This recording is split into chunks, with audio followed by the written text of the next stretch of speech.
New Life, Guide for New Muslim, Part 4. Is it recommended to change one's name after embracing Islam?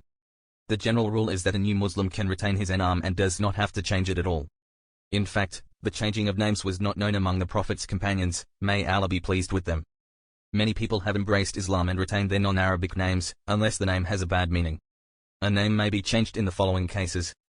1. If it indicates servitude to other than Allah or has a meaning which contradicts Islamic beliefs. Names which indicate servitude to other than Allah include Abdul Masih, slave of the Messiah, which is common amongst Arab Christians, and Abd an-Nabi, slave of the Prophet, which is common amongst some Muslims. This also include names which have a meaning that contradicts Islamic beliefs, such as Shenouda, commonly used among Egyptian Christians, the Copts, which means the Son of God. Glorified is He, and high exalted above what they say. Names which indicate one of Allah's attributes are not allowed either. An example of this is to ascribe to someone an attribute which is completely unique to Allah, such as the title King of Kings. 2. If the name implies something that is offensive or not approved of by people with sound moral values. Indeed, Allah has declared all bad things without exception unlawful. Therefore, it is not appropriate to retain a name which carries a bad meaning after converting to Islam. As the Qur'an states, evil is a bad name after faith. Surat al-Hujurah, 49:11. It is recommended to change the name if the new Muslim name to be acquired is dear to Allah, such as Abdullah, slave of Allah, and Abdur-Rahman, slave of the Most Gracious. Or such names which indicate one's servitude to Allah. These are recommended names but have nothing to do with one's acceptance of Islam. A new Muslim may change his name for no reason whatsoever, such as by changing his non-Arabic name to an Arabic name. But this is not considered recommended and has nothing to do with his acceptance of Islam. If it does not carry any of the above-mentioned meanings, it does not have to be changed. In fact, many Muslims retained their non-Arabic names after their conversion in the early days of Islam.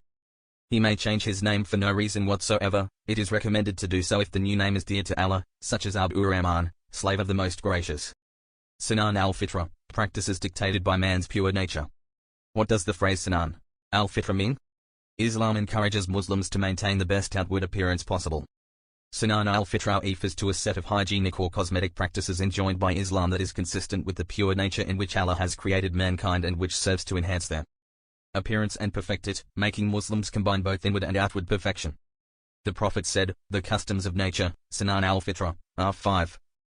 Circumcision, removing the pubic hair, trimming the moustache, clipping the nails and plucking the underarm hair. Sahih al-Bukhari, 5552, Sahih Muslim, 257. Circumcision is the act of removing the foreskin, the loose tissue, covering the glands of the penis. This generally takes place in the early days after the birth of a baby boy. It is a recommended act and one of the customs of nature with regard to men. It also has numerous health benefits but is not a precondition for embracing Islam. One, however, would not be sinful if he does not get circumcised out of fear or for any other reason. Removing the coarse hair that grows in the pubic area, the lower part of the abdomen just above the external genital organs,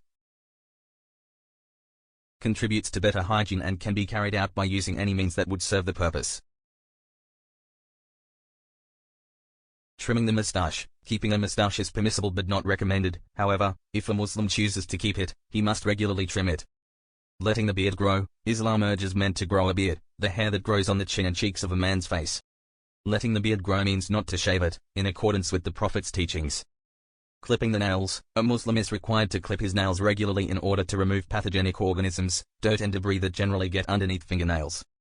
Plucking underarm hair. A Muslim is required to remove his underarm hair by plucking it or by using any other means to serve the purpose in order to keep bad odors away.